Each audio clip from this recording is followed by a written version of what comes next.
तर पुणे विद्यापीठावर अखिल भारतीय विद्यार्थी परिषदेनं महामोर्चा काढला। विविध मागण्यांसाठी अभाविपचे कार्यकर्ते आक्रमक बनलेले आहेत। सावित्रीबाई फुले पुणे विद्यापीठावर अभाविपनं महामोर्चा काढलाय। मोठ्या संख्येनं अभाविपचे कार्यकर्ते या मोर्चात सहभागी आहेत। या संदर्भात अधिक माहिती देत आहेत आमचे प्रतिनिधी प्रदीप कापसे। प्रदीप, सध्या मोठ्या प्रमाणामध्ये अभाविपचे कार्यकर्ते या आंदोलनामध्ये या मोर्चामध्ये सहभागी दिसत आहेत। सागर, अगदी बरोबर आहे। खरं तर अखिल भारतीय विद्यार्थी परिषदेचे पुणे विभागातले विद्यार्थी जे आहेत ते पुणे विद्यापीठावरती जमलेले आहेत आणि मुख्य इमारतीच्या दिशेनं हा महामोर्चा जो आहे एबीव्हीपीचा निघालेला आहे।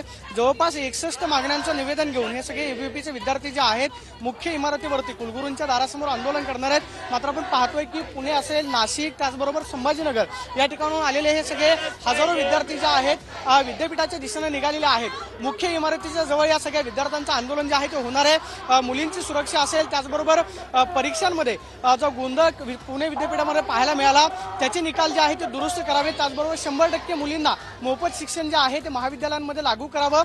या सगळ्या मागणींसाठी आपण पाहतोय की सगळे विद्यार्थी जे आहेत रस्त्यावरती उतरलेले आपल्याला पाहायला मिळत आहेत। मुख्य इमारतीपासून म्हणजे मुख्य प्रवेशद्वारापासून सुरू झालेला हा मोर्चा जो आहे तो पुढे आता मुख्य इमारतीपर्यंत पोहोचतोय आणि कुलगुरूंना निवेदन दिलं जाणार आहे। कुलगुरूंच्या राजीनाम्याची मागणी एबीव्हीपी कडून केली जाते। मात्र आपण पाहतोय की मोठ्या संख्येनं हे सगळे अभाविपचे कार्यकर्ते विद्यार्थी जे आहेत वेगवेगळ्या मागण्यांचं निवेदन घेऊन मुख्य इमारतीवरती धडकत आहेत। या सगळ्या विद्यार्थ्यांचं म्हणणं आहे की परीक्षांचं वेळापत्रक जे आहे ते सुरळीत व्हावं, परीक्षांमधला गोंधळ टाळावा, 100% मुलींना मोफत शिक्षणाची अंमलबजावणी जी आहे ती महाविद्यालयांमध्ये व्हावी। या सगळ्या मागण्या घेऊन हे सगळे आपण पाहतोय की हजारो विद्यार्थी जे आहेत ते नक्कीच प्रदीप, तर या मोर्चाकडे आपलं लक्ष असणारच आहे। धन्यवाद या माहितीसाठी।